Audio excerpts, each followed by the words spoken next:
أعوذ بالله من الشيطان الرجيم بسم الله الرحمن الرحيم نحمده ونصلي على حبيبه الكريم أما بعد فأعوذ بالله من الشيطان الرجيم بسم الله الرحمن الرحيم الحمد لله رب العالمين सब खूबियाँ अल्लाह को जो मालिक है जहान वालों का।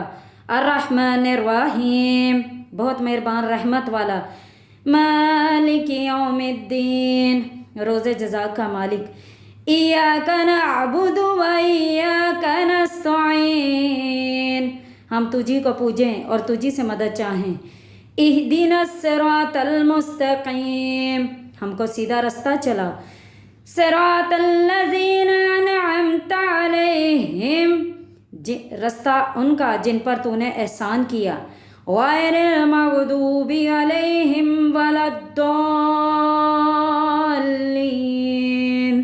ना उनका जिन पर गज़ब हुआ और ना बहके हुओं का। सूरह फातिहा के इस सूरत के मुतअद्दिद नाम हैं। सूरह फातिहा, फातिहल किताब, उम्मुल किताब, सूरतुल कंज़, काफिया, वाफिया, शाफिया, शिफा, सबआ मसानी, नूरू, रुक़िया, सूरतुल हम्द, सूरतुद दुआ, तालीमुल मसअला, सूरतुल मनाजा, सूरतुल तफहीद, सूरतुल सुअल, उम्मुल किताब, फातिहुल कुरआन, सूरतुस सलात। इस सूरत में 7 आयतें हैं, 27 कलमे हैं, 140 हरूफ हैं। सूरह फातिहा के बारे में नबी पाक सल्लल्लाहु अलैहि वसल्लम ने फरमाया कि तौरात इतनी वज़नी किताब थी कि किसी से उठाई नहीं जाती थी, और अल्लाह ताला ने इतनी बड़ी किताब के बदले और इतनी वज़नी किताब के बदले मुझे सूरह फातिहा अता की है। और उम्मुल मोमिनीन मौला अली शेर खुदा ने फरमाया कि अगर मैं सूरह फातिहा की तफसीर लिखूं तो 70 ऊँटों पर पूरी नहीं आएगी। इस सूरत में बेशुमार अल्लाह ताला की रहमतें और बरकतें शामिल हैं। इसमें अल्लाह ताला ने बार बार अपने मेहरबान होने का बयान किया है कि नहायत मेहरबान और रहमत वाला है। फिर उसके बाद अल्लाह ताला ने मालिक की यौमिद्दीन यानी रोज़े जज़ा का मालिक, क़यामत वाले दिन का मालिक। अब देखिए वो कितना हौलनाक दिन है जिसकी कस्में अल्लाह ताला कुरान में बार बार खा रहे हैं कि बड़ा ही गज़बनाक दिन है। और उस दिन का मालिक मैं हूँ, उस दिन का मालिक मैं हूँ जिस दिन इज़राइल की टांगें भी बकरी के बच्चे की तरह कांपेंगी अल्लाह की बारगाह में। वो भी कहेंगे कि या अल्लाह मुझे आज बख्श दे, मुझे आज बख्श दे। कितना हौलनाक वो दिन है। और हम लोग कितने खुश नसीब हैं कि हम उम्मत मोहम्मदी में से हैं, नबियों के सरदार, हम नबियों के सरदार के उम्मती हैं। ये हमारी खुशबख्ती है। उसके बाद अल्लाह ताला इसमें फरमाते हैं इय्याका नअबुदु व इय्याका नस्तईन अल्लाह हम तो तेरे बंदे हैं, तुझी से मदद मांगते हैं। कुछ लोग कहते हैं कि जी ये जो लाइन आप बहुत ज़्यादा पढ़ती हैं इय्याका नअबुदु व इय्याका नस्तईन, ये आप क्या अल्लाह के वलियों को नहीं मानती? ऐसी कोई बात नहीं है। देखें हम अल्लाह के बंदे हैं, अल्लाह से ही मदद मांगते हैं, ठीक है। इसके अलावा जो वसीले बनते हैं या जो भी अल्लाह ताला कोई वसीला किसी इंसान के लिए बनाता है, जैसे कोई बीमार होता है तो शिफा के लिए डॉक्टर के पास जाना पड़ता है, तो वो वसीले भी अल्लाह ही बनाता है। अल्लाह के हुक्म के बगैर कुछ नहीं होता। तो इसलिए मदद सिर्फ अल्लाह से मांगी जाती है। इय्याका नअबुदु व इय्याका नस्तईन सूरह फातिहा का जितना भी खुलासा है, निचोड़ है, वो इय्याका नअबुदु व इय्याका नस्तईन ही है, ठीक है। उसके बाद हमको सीधा रास्ता चला। रास्ता उनका जिन पर तूने एहसान किया, रास्ता उनका जिन पर तूने एहसान किया। एहसान अल्लाह पाक ने किन पर किया? अपने नबियों पर, पैगंबरों पर और सहाबा पर।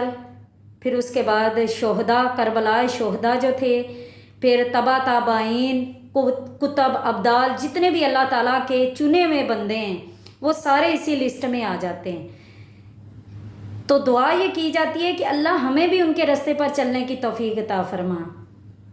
तो उनके रास्ते पर चलने के लिए जो सबसे पहली सीढ़ी है वो नमाज है।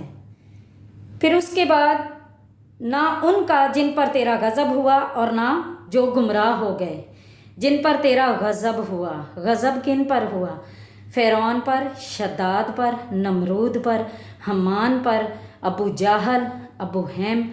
ये वो अल्लाह ताला के नाफरमान लोग हैं کہ جنہوں نے نبی پاک صلی اللہ علیہ وآلہ وسلم کی رسالت سے بھی انکار کیا تھا اور اللہ تعالیٰ کی توحید سے بھی انکار کیا تھا، اور ان پر اللہ کا عذاب نازل ہوا، اور جو بہکے یعنی گمراہ ہو گئے، جو اللہ تعالیٰ کے رستے سے ہٹ گئے، دو رستے، ایک رحمان کا ایک شیطان کا، دل کے دو رستے ہیں، ایک رحمان کا ایک شیطان کا، جو رحمان کے رستے کو چھوڑ کے شیطان کے رستے پر چل پڑا، ہم ان لوگوں سے بھی اپنی پناہ مانگتے ہیں۔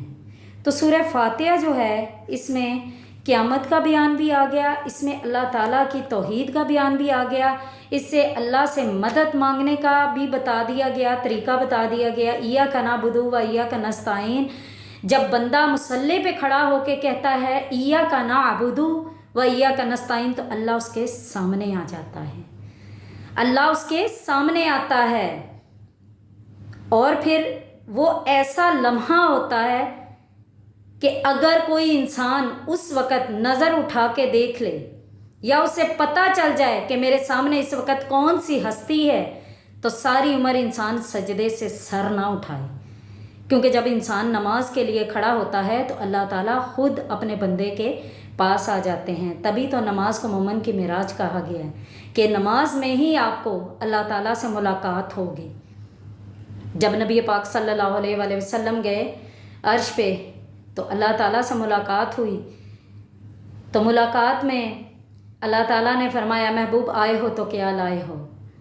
میرے آقا دو جہاں صلی اللہ علیہ وآلہ وسلم نے فرمایا اللہ تو کل شیء قدیر ہے، تو قل هو اللہ احد اللہ الصمد لم یلد ولم یولد ولم یکن لہ کفوا احد ہے۔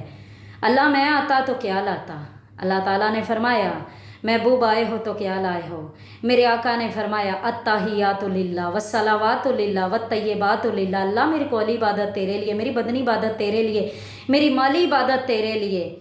تو پھر اللہ تعالیٰ نے کہا کہ اے محمد، اے محبوب، اے میرے پیارے محبوب صلی اللہ علیہ وآلہ وسلم، اگر تیری تمام عبادتوں کا مالک میں ہوں تو سن، میں، میرے فرشتے اور ایمان والے قیامت تک تجھ پر اور تیری آل پر درود پڑھتے رہیں گے، اللہم صلی علی محمد وعلی آل محمد۔ پھر اس کے بعد اللہ تعالیٰ نے فرمایا اے محبوب آج کی رات مانگو، کیا مانگتے ہو؟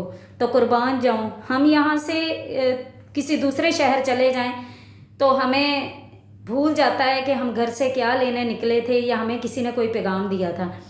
اب قربان جاؤں اس کملی والے کے کہ جو 7 آسمان پار جا کر بھی ہم جیسی گناہگار امت کو نہیں بھولے۔